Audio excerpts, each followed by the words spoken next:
Okay, so we've got running resilience. So we're going to do lots of movements. I'm going to go through them fairly quickly today, and then it's up to you to fill the time you've got with them. So either spend longer on some, less on others. You can do more than one round.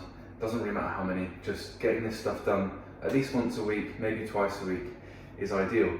So we're going to start then with some ankles. Nice and simple, on the spot then. We're just going to push the toe away, pull it up towards, away and towards, and just keep going through that, but not just going through the motions, just really driving, pulling back as hard as you can, pushing away as hard as you can.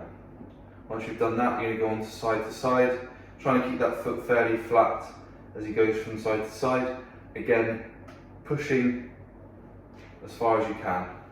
Then you go on to the other foot then, drive the toe away, pull it in, drive away, pull in, keep going through that one there, and then again rotating the ankle as well. Okay, then we're going to go into a calf raise, then up onto the heel. Calf raise, heel, oh, and then you fall backwards. So up into a nice high calf raise, up into a heel raise. So we're really working that calf, that ankle, and the foot as well, through that motion, driving high on the calf raise, pulling the toes up, high on the calf raise, toes up. Okay, good. And you're going to go onto your inverted walk, so on the outside of the foot, walking forwards,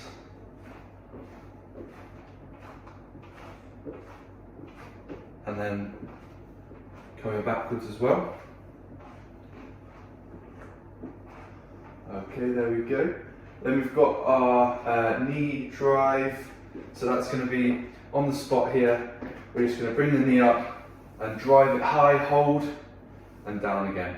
Knee up, drive it up as far as you can, and down, up, drive, down, drive it up. Let's do one more on each side. So when you're up to here, then drive, and then last one, drive. Okay, good. Then we've got internal and external rotation of the hip. So we're going to come up to standing, and then it's going to be the foot.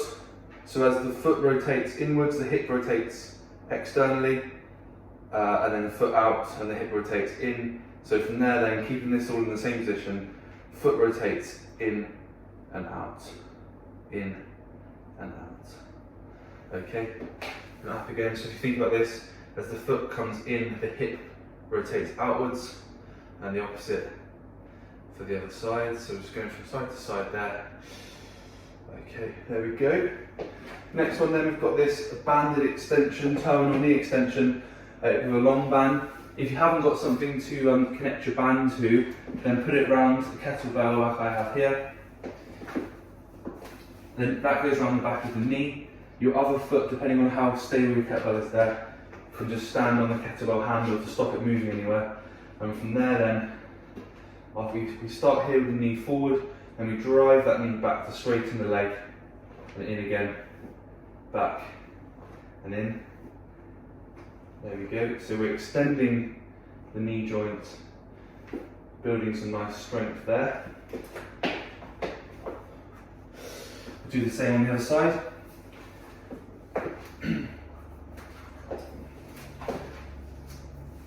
Other leg on the kettlebell to keep it in place if we need it, or just fix the band onto a fixed point, pushing them back and forwards. Okay, good.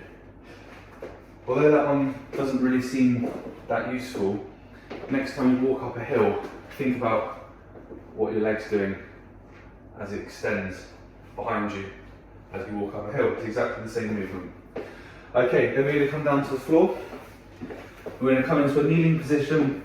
We're going to have one leg out, and from there then we're going to rock forwards and backwards,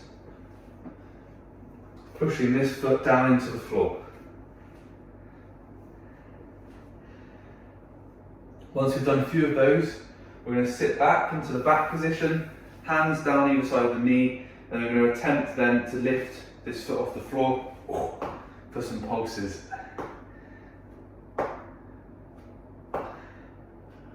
You might find you get cramp from that It's not very comfortable, don't worry. Just keep having a go, and in time it'll get easier. So we're doing our rocks on the other side, and then we're going to go into our lifts. Lifting. Okay, lovely. And then we're going to move on then to our knee circles for the hips. So we're on hands and knees, knee circles here. We're going to try and push forwards, out to the side and back. Nice knee circles there.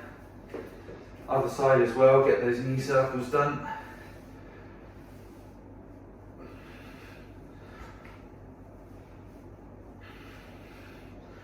Okay, and then we're going to get our mini band.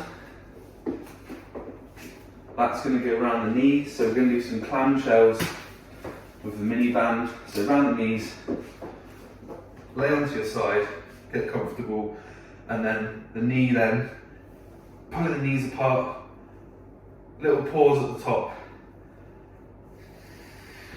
Just keep that band on the knee.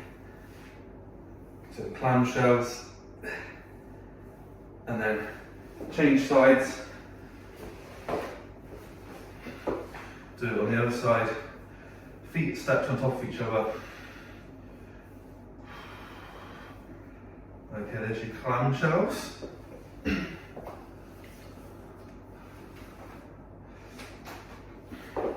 And to finish off, we're just going to think about those hamstrings and the spine. We're going to do some Jefferson's curls.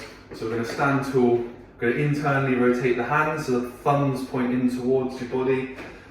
Start then standing tall, tuck the chin, and then think about vertebrae by vertebrae, clicking over as we fold ourselves in half, nice and slowly, down towards the floor. And then back up again. And in time, you can progress that by holding a weight and then standing on a step as well, so you can get more range as you go through. So if you can get that repeated, either bolted onto the beginning, onto the end of a session, when you've got 5 minutes spare, or on a Sunday with mobility as well, it's going to build more resilience through those legs.